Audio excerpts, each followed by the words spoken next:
Subscribe. నీ గాజుల చేయి కదలాడకపోతే ఈ మనుగడ కొనసాగదుగా. ఏంటి ఎప్పుడు లేనిది సాంగ్స్ పాడుతుంది, షార్ట్‌ని సాంగ్‌తో స్టార్ట్ చేసింది అని అనుకుంటున్నారా? ఈ పాటకి మీకు అర్థమయ్యే ఉంటుంది. నేను ఈ సాంగ్ పాడింది అమ్మ కోసం అనమాట. ఒక్కరోజు అమ్మలు వాళ్ళు చేయాల్సిన పనిని ఆపారనుకోండి, అప్పుడు మనకి నొప్పేంటో తెలుస్తుంది. నాకు కూడా ఈరోజు తెలిసింది. ఇంతకీ మ్యాటర్ ఏంటి అంటే, అమ్మకైతే ఒంట్లో బాగాలేదు. సరే నేను రెస్ట్ తీసుకో అమ్మ, నువ్వైతే వంటింట్లోకి రావద్దు అని చెప్పి పడుకోబెట్టాను. సో ఇంకా వంటింట్లోకి వచ్చి చూస్తే ఎంత పని మిగిలిందంటే, రోజు అమ్మ ఒక్కతే ఎలా చేసుకుంటుంది ఎంత పని అని అయితే అనుకున్నాను. ఇంకా ఆఫీస్‌కి టైం అయిపోతుందని చెప్పి పొద్దున్నే ఓట్స్ అయితే చేసుకు తినేసాను. అమ్మ అయితే ఓట్స్ తినదు. సో, అమ్మ కోసం అలాగే నా బాక్స్‌లోకి అని చెప్పి ఇడ్లీలైతే ఏశాను.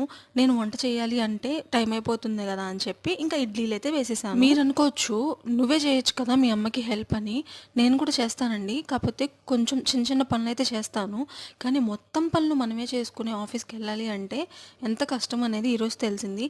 నేను సింపుల్‌గా ఇలా ఇడ్లీలతో అయితే మేనేజ్ చేసేసాను గానీ వంట చేసుకుని అన్నీ సెట్ చేసుకుని ఆఫీస్‌కెళ్ళాలి అంటే చాలా కష్టం.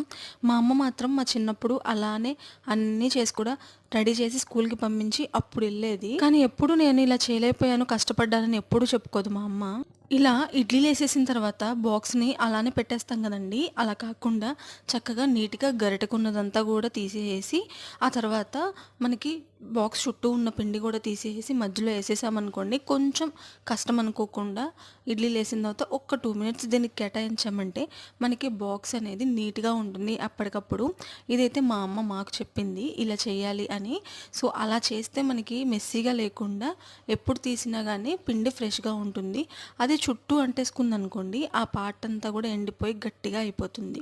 ఒక్క 2 మినిట్స్ కష్టం అనుకోకుండా ఇలా చేసేసుకొని వెంటనే ఫ్రిడ్జ్‌లో పెట్టేసుకున్నారనుకోండి, మనకి చాలా నీట్‌గా ఉంటుంది.